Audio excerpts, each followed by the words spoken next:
Welcome to Andhraprabha TV. నేను మీ Sanjay బాదగొని. Parliament ఎన్నికలు సమీపిస్తున్న క్రమంలో కేంద్ర హోంశాఖ బీజేపీ ఇచ్చిన కంప్లైంట్ తోటి తెలంగాణ రాష్ట్ర పిసిసి అధ్యక్షులు అదేవిధంగా రాష్ట్ర ముఖ్యమంత్రికి నోటీసులు జారీ చేయడం జరిగింది. ఎందుకు ఈ నోటీసులు అంటే, ఒక ఫేక్ వీడియో మన జరిగినటువంటి సిద్దిపేట బహిరంగ సభల్లో అమిత్ షా బీసీ ఎస్సీ ఎస్టీలకు సంబంధించినటువంటి రిజర్వేషన్లను పూర్తిగా రద్దు చేస్తామని ఆ వీడియో యొక్క సారాంశము ఇది అనలేదు అనేసి బీజేపీ దీన్ని ఎన్నికల ట్రెండ్గా అభివర్ణిస్తున్న క్రమం అయితే చాలా స్పష్టంగా కనిపిస్తుంది. ఇలాంటి పొలిటికల్ కి సంబంధించినటువంటి అంశాలను మాట్లాడడానికి మనతో పాటు బల్మూర్ వెంకట్ ఎమ్మెల్సీ ఉన్నారు. నమస్తే. నమస్తే అన్న. ఏం జరుగుతుందన్న రాష్ట్ర రాజకీయంలో? చాలా వాస్తవానికి ప్రజలు కోరుకునే విధంగా ప్రజాప్రభుత్వం వచ్చింది. ప్రజలు ఏవైతే ఏ కళలతోటి కాంక్షతోటి తెలంగాణ రాష్ట్రం ఉండాలని అనుకురో ఆ కళ నెరవేరాలని చెప్పి సోనియమ్మ తెలంగాణ రాష్ట్రం ఇచ్చిందో ఆ కళలన్నీ మన గౌరవ ముఖ్యమంత్రి రేవంత్ రెడ్డి గారు సహకారం చేస్తారు. ప్రజాపాలన గతంలో ప్రగతి భవన్, ఇప్పుడు ప్రజాభవన్. ప్రగతి భవన్కు ప్రజాభవన్కు తేడా గమనిస్తే గతంలో చాలా మంది అర్జీలు స్వీకరించే వాళ్ళు ప్రజాభవన్లో అక్కడ, కానీ ఇప్పుడు ఆ పరిస్థితి పెద్దగా కనిపిస్తలేదు. అంటే కంప్లైంట్సా లేకుంటే నిజంగా వచ్చిన కంప్లైంట్స్ మీరు సాల్వ్ చేస్తున్నారా అంటే ఏమని చెప్పాలి? అంటే మీరు గత ప్రభుత్వంలో ప్రగతి భవన్ అది, ఇప్పుడు ప్రజాభవన్. గత ప్రభుత్వంలో వాళ్ళ పార్టీ నాయకులు అర్జీ పెట్టుకొని కూడా అక్కడ ఎంట్రీ లేదు. ప్రగతి భవన్ లో, ప్రజాభవన్ లో ప్రజల సమస్యలని పరిష్కరిస్తూ దీనికి సంబంధించి వాళ్ళ అప్లికేషన్ తీసుకుంటూ ఆ సమస్యలను పరిష్కరిస్తుంది ఇప్పుడున్న ప్రజాభవన్.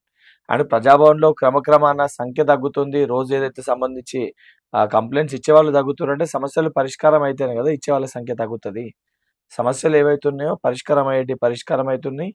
ఏవైతే పెండింగ్ లో ఉన్న వాటిపైన కూడా సంబంధించి వారికి రెస్పాన్స్ వస్తుంది. అంటే పబ్లిక్ ఎక్కడ కంప్లైంట్ చేయాలనేది ఆ ఇష్యూస్ అనేది రిజాల్వ్ అవుతున్న ఒక పాయింట్ అనేది ఈ ప్రభుత్వంలో ప్రజాప్రభుత్వంలో ఏర్పడడం జరిగింది. నిజంగా కూడా అంటే ఎప్పుడైతే రేవంత్ రెడ్డి ముఖ్యమంత్రిగా ప్రమాణ స్వీకారం చేసిన క్రమము కానివ్వండి, ఆ తదనంతరం ఈ జరిగినటువంటి 6 నెలల కాలం, 6 నెలలు కావస్తుంది ఆల్మోస్ట్ రేవంత్ రెడ్డి ముఖ్యమంత్రి ప్రమాణ స్వీకారం చేసి.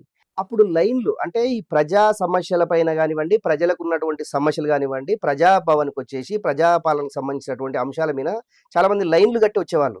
ఇప్పుడు వస్తలేరు అంటే రీజను ఇక్కడ పట్టించుకునే వాళ్ళు లేకనా, నిజంగా వాళ్ళకి సమస్యలు లేవు అంటే దీని మీద కరెక్ట్ సమాధానం లేదు గవర్నమెంట్ తన. సమస్యలు పట్టించుకోకపోతే అక్కడికి వచ్చి సమస్యలు పట్టించుకుంటలేరని చెప్పి ముర్ర పెట్టుకుంటారు. ఎక్కడ కూడా సమస్యల్ని పట్టించుకుంటలేదని అక్కడ వచ్చేవారు మాట్లాడతలేరు. ఆడ సమస్యల్ని స్వీకరిస్తూ దానికి మేము సమస్యని స్వీకరించామని ఒక అష్యూరెన్స్ ఇస్తూ మీ సమస్యని పరిష్కరిస్తామని చెప్పి వారికి సమయాన్ని కూడా గడువు కూడా చెప్తారు. 1 నెల రోజులు 2 నెలల్లో ఈ సమస్య పరిష్కారం అయితే దీనికి ఇంత సమయం పడుతుంది. సో ప్రజలు అది నమ్ముతుండ్రు. ఎందుకంటే ఒక ముగ్గురు వస్తే ఒక సమస్య పరిష్కారం మిగతా ఇద్దరివి సమయం పట్టేది ఉంటుంది. అయింది కదా ఇది సమయం ప్రకారం అవుతుంది అని చెప్పని అక్కడ ప్రజలు కూడా ఆ నమ్మకాన్ని దానిపైన పెట్టుకుంటారు. ప్రతి జనజాతర బహిరంగ సభల్లో రాష్ట్ర ముఖ్యమంత్రి రేవంత్ రెడ్డి ఆగస్టు 15 తర్వాత 2 లక్షల రుణమాఫీలు చేస్తామని బల్లగుద్ది చెప్తున్నారు. అసలు ఆగస్టు 15 దేనికి సంకేతం అంటే మీరు ఏం చెప్తారు? ఆగస్టు 15లో రేవంత్ రెడ్డి అదృష్టమా దురదృష్టం అంటే దీని మీద మీ సమాధానం? ఈ అదృష్టమో దురదృష్టమో కాదు, నెక్స్ట్ లోకల్ బాడీ ఎలక్షన్స్ వస్తాయి. ఇప్పుడు ఎలక్షన్స్ తర్వాత అని చెప్పి మాట్లాడితే లోకల్ బాడీ ఎలక్షన్స్ కోడ్ వస్తే ఆ టైంలో చేనికి రాదు. కాబట్టి ఆ టైంకి అన్ని ఎలక్షన్స్ అయిపోతాయి. కాబట్టి ఆగస్టు 15 రోజు 100% ఈ రుణమాఫీ దాని లోపల ఆగస్ట్ 15 రోజు అనలే, ఆగస్టు 15 లోపల రుణమాఫీ చేస్తామని చెప్పి చెప్పడం జరిగింది. అండ్ చెప్పిన మాటకి మా ముఖ్యమంత్రి గారు కట్టుబడి ఉన్నారు. అదేవిధంగా ఏదైతే సవాలు మా ముఖ్యమంత్రి గారు కల్వకుంట్ల చంద్రశేఖరరావు గారికి విసిరినరో, ఆగస్టు 15 లోపల నేను రుణమాఫీ చేస్తే మరి కల్వకుంట్ల చంద్రశేఖరరావు బీఆర్ఎస్ పార్టీని రద్దు చేస్తాడా? మేము చేస్తాము అని మేము కట్టుబడి ఉన్నాము. మరి మేము విసిరిన సవాల్కి మేము చేస్తే ఆయన ఏదైతే ఈరోజు మేము ఇయ్యము చేస్తలేమని చెప్పి ప్రజలకి రైతులకి మోసపూరిత మాటలు మాట్లాడుతుండో, మేము ఆగస్టు 15 లోపల 2 లక్షల రూపాయలు రుణమాఫీ చేస్తే మరి కల్వకుంట్ల చంద్రశేఖరరావు గారు బీఆర్ఎస్ పార్టీని రద్దు చేస్తాడా చెప్పాల్సిన అవసరం ఉంది. ఆయన మాట్లాడాల్సిన అవసరం ఉంది. దానిపైన స్పందించకుండా ఆయన తోక ఉన్న ఆయన అల్లుడిని పంపించి ఇదొకటి అదొకటి మాట్లాడిపించుడు కాదు. అంటే ఆల్రెడీ ఆయన స్పీకర్ ఫార్మాటిలోనే రాజీనామా పత్రాన్ని అమరవీరుల స్తూపం కాడికి తీసుకొచ్చేసి ఆయన మీడియా ప్రతినిధులకు ఇవ్వడం జరిగింది. నేను రాజీనామాకు సిద్ధంగా ఉన్నాను, 2 లక్షల రూపాయల రుణమాఫీ చేస్తా.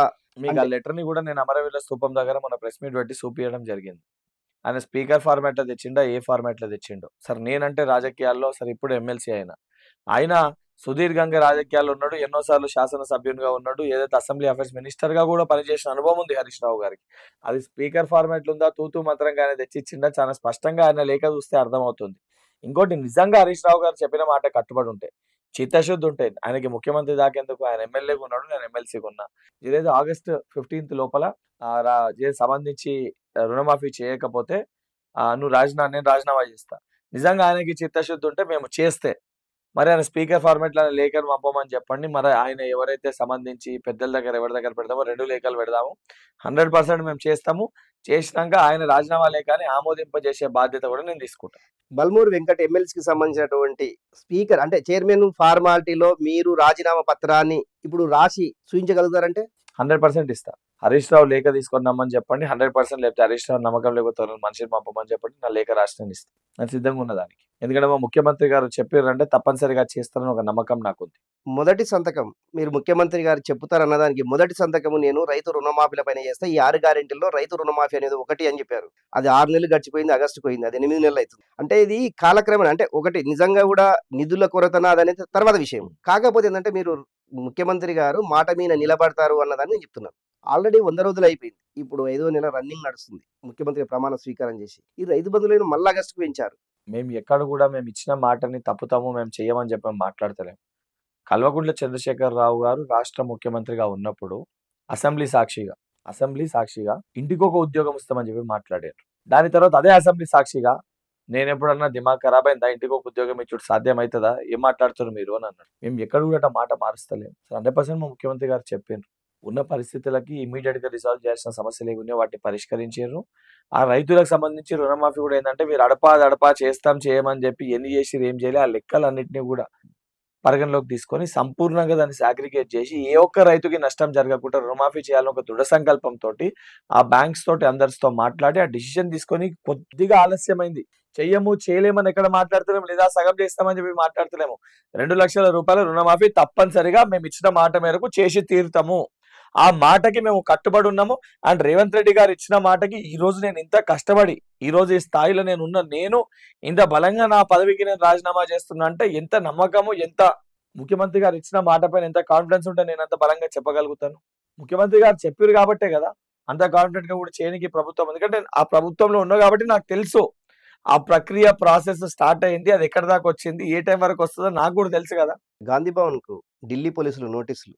అమిత్ షా ఒక ఫేక్ వీడియోని గాంధీ భవన్ వర్గాలు సోషల్ మీడియా అదేవిధంగా పిసిసి అధ్యక్షుడు రేవంత్ రెడ్డి బీజేపీ పార్టీ నాయకులకి దిమాగ్ దొబ్బింది, వాళ్ళకి ఇక్కడికి క్యాసెట్ దొబ్బింది. వాళ్ళకి అసలు ఫేక్ వీడియోలు సృష్టించి ఫేక్ ప్రొపగండా చేసుడు బీజేపీ పార్టీ సోషల్ మీడియాకి అలవాటు. ఎన్నో సందర్భాల్లో రాహుల్ గాంధీ గారి పైన ఇక్కడ రేవంత్ రెడ్డి గారి పైన ఎన్నో వీడియోలు వీళ్ళు సృష్టించారు. అసలు సోషల్ మీడియాని అడ్డు పెట్టుకొని అధికారంలోకి వచ్చేది బీజేపీ పార్టీ. అసలు ఓన్లీ ఈ రోజు రేవంత్ రెడ్డి గారిని ఏమీ చెయ్యలేక ఉద్దేశపూర్వకంగా ఏదో తీసుకొచ్చి దాన్ని చిత్రీకరించి ఏదో భయపెట్టి భయభ్రాంతులకు గురి చేస్తే రేవంత్ రెడ్డి గారు భయపడతారని వారు అనుకుంటారేమో. కాకపోతే హీస్ ఎ ఫైటర్. ఇసొంటోళ్ళని ఎంతో మందిని చూసిండు ఆయన భయపడే వ్యక్తి కాదు, భయపెట్టే వ్యక్తి.